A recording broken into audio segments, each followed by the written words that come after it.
Ya solo bandeko bana somi ekolo Congo lo sako na oyo nyonso abelemi pembeni tando ya ye ya moke ete ayoka nini toyeli bino na mokolo na lelo lo sako na kombo ya ye mai mvuluzi kimbangu o tobelelaka ye po ete toyebi tina nini tobelaka mvuluzi kimbangu toyebi ke ye nde nkolo ya makambo tu oyo asimbi nyonso oyo aza kokamba mokili toyebi ke ye na ntango azali kobelela alobi ke ntango na ekoki oyo tata nzambe ya mpungu tuleno nzapanza komba akongo mungali nzambe oyo akela mokili atindi alobi kende koresoudre baprobleme ya oyo bana na yo bazali konyokoma na yango mama kipa mvita alobi nga aza wana nalobi na simbi ngwende nalobi nazali kobunda po ete oyo nyonso tolobaki lobi ekosalama ebandi kosalema bandeko oyo batiaki tembe oyo baza kondima biso te bakanisi osala théâtre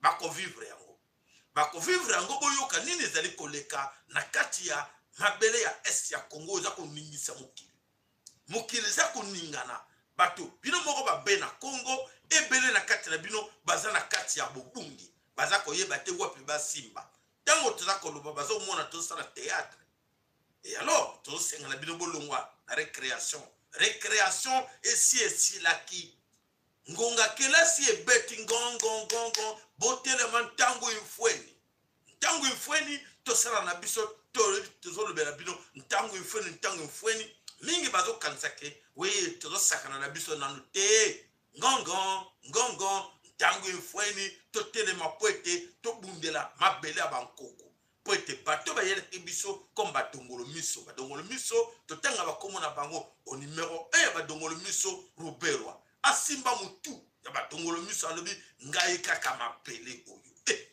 kokamwa bandeko bele tozo kotokamwa ka ezali koloka o nini bandeko boyoka satan ya solo diabolo soka kangami na likambo oyo ayote bomona bana mususu akeye na ndako ya français makangami na jouer ya mwana mususu alobi te kaka ya ngai akompa kobundela ngo kaka ya ngai oyo kaka ya ngai o me mwana oyo ozoyebi ko yake maboko pamba na ndako ya bapaya bayambi yo na ndako kangami na loko donc otali ke soka aza mwana wana aza animé na mauvais esprit mwana wana aza animé na kindoki akoluka même betumba aboma tout na ndako ya bato po ete eloko ayeta kangami nango effectivement ce qui se passe chez nous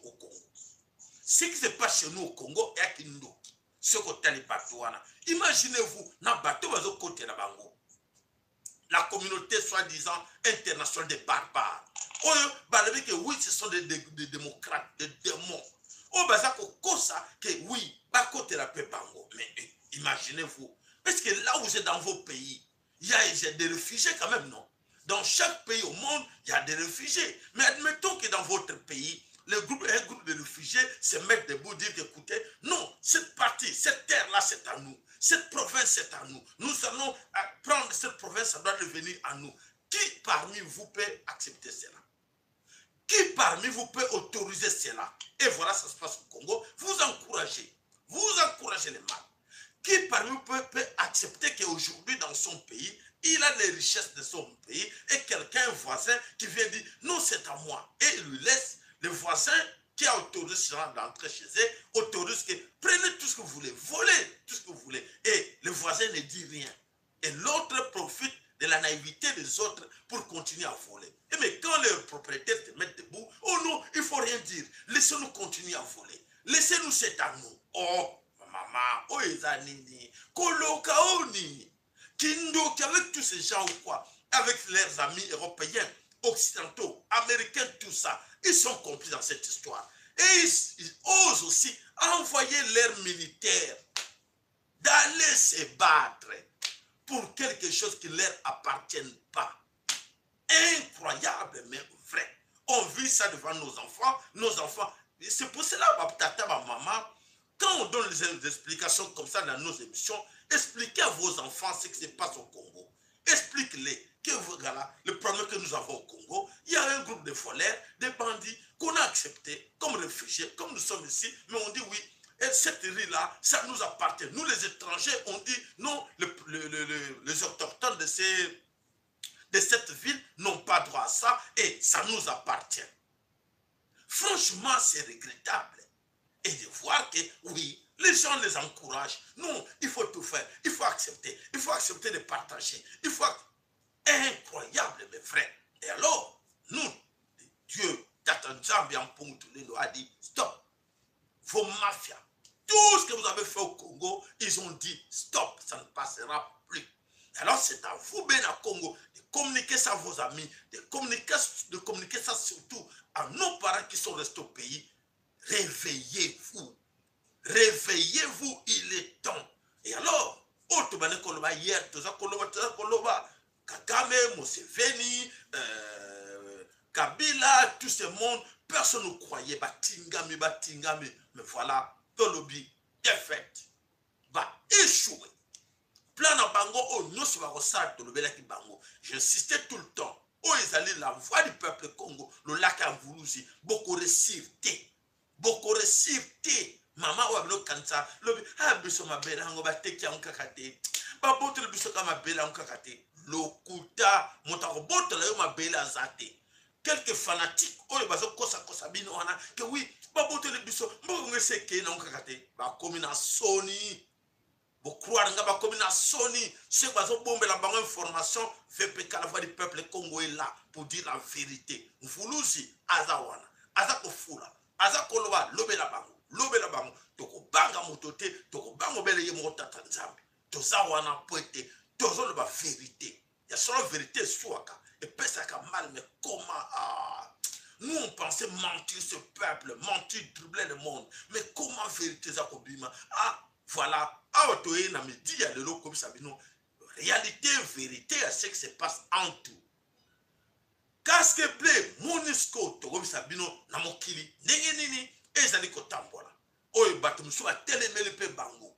Ba ONG mususu pe ba telemele bango bi pan de mafie. Bolanda attention émission na biso boko yeba nini toli bino na media lelo. Tokene nanu wapi na est ya Congo. Esika makambo ezali ko salema. Bolanda s'il vous plaît. Omoni audio na tundeli oyo eza ankibembe. Elobi boye. Bikamu isi ya makasi euti koleka na territoire ya Fizi. Avion mibale euti soki wampi soki na poto soki na Corée. Etondi ba munitions na ba techniciens de guerre. Elingi ya terreur na Minembwe. Ebosani piste ya Minembwe eke kwa terreur place ba mai bazali. Nde bakangi avion wana na ba Corée nyonso ba techniciens de guerre na ba munitions na makambo nyonso tuna kati ya avion wana. Siko avion mususu tango moni moninga na akangami nde matili kororo olie kita na piste ya Minembwe kio kita na piste ya nani ya Baraka ya Mushimbake. Siko nde problème jusqu'au yawana ba maimai balobi boy avion wana o ekitira Baraka wana ya matatie pa na bangu place bazali na munitions yoso wana na umususu na Rwanda matakaka wana so kite ba Koreño wana ba ko egorje bango nyonso ne decision ngo ba pesi yango wana na avion musumi bale oyo avion musumoko ekitati na Fizi ekitati nzete tile loza wana ba zomeka kusara elo ngo ezo kuba izaka ikangami kaka wana ba technicien basi bota bibana bipai ba kulunga biloko wana ezo simba kaka te yango barobiki Fizi ezali mabele moko ya bikamwa awa mai awa lelo bitumba zaki makasi barwande baza kuibenga banyamulenge na bikoro musu batu bakimi kote ya likoro kuna kote ya baminembwe kuna batu bazoya kimi na kote ya laki ndeyo nani tine nani ya audio wana kona pesi yango wana yo po yo kango omirire yango ezali ankibembe aya merci. Voilà matondo bandeko ba oyo bazomona ke tozosala ba blague bandeko boyoki wana ezalaki en direct ya terrain. Qu'est-ce qui se passe na kati ya mabele yekolo Congo otakoloba défaite ya Ruberwa. Voilà bandeko boyoka. Yesolo bandeko na kati ya mboko to bengi na kati ya Lwemba na ba ville ya Lwemba na ville Etiba. Affrontement moko esalami makasi na makasi lelo na tongo. Affrontement moko esalami makasi kuna bandeko na biso ba oyo ba tobelelaka l'armée nationale du peuple Congo. Oyo ba misusu bazana konsela nanu ba bina nteke komo na bango l'armée nationale du peuple Congo bazo benga bango ba mai. Eloko ne sarami. Ba moni groupe moko ya banani ba Ibu. Ba bengi bango ba Ibu. Ba uti ba farde c'est le souté, ba moni sko le souté ba lobi les nouveaux venants c'est les Ibu. Baye balobi oui toye wana tozo libérer tozo récupérer mboka na biso totike la batuti. Ces gens qui sont oyo baye wana na mapele ya kati ekolo Congo baye ko bundisa bandeko na biso na tango bakoti et voilà ce qui s'est passé lelo na kati ya mboka na kati ya est Congo. Comment était bandeko wana bazalaki plus de 300 Ibu. Babandi bitumwa na bandeko na biso. Bandeko na biso balobeke tokolakisa bino ke mabele oyo ezali ya mvuluzi kimbangu. Na mama ki pamvita na nzama pungu tulendo. Balobi bon, boye ko provoquer biso. OK, nous allons vous faire voir. Babandi bitumba wana. Babandi bitumba na quelques minutes ba soldat wana ba kwei lokola ba pigeon, lokola ba mouche. Wow. Quelques-uns na kati na bango, une dizaine, ba longoli bidamo ba tikel bolumbu, mwisi ya sasa. Donc ba soldat na bango ba Ibu, oyo ba tindeke ba Ibu na kata Kinshasa, je vous apprends que les Ibu ne sont plus là. To tirer ba Ibu le kora ba ndeke. Les Ibu sont des oiseaux, ebi bango ba Ibu. Le kora ba ndeke bandeke ba Ibu nyoso ba sili bino bato botindeki bango na Kinshasa, ceux qui ba utaki wapi ba Ibu na bino basili. Et voilà bandeko bana somme ekolo Congo information monsieur Eli biso balobi ke Corée oyo eyaki na masolo kuna bandeko ebele biso ke non eza Corée du Nord. Pour vous confirmer l'information ezali Corée du Sud te eza Corée du Nord autofi. Voilà bandeko bana somme ekolo Congo bandeko na biso kuna bazali ko bunda makasi na kati ekolo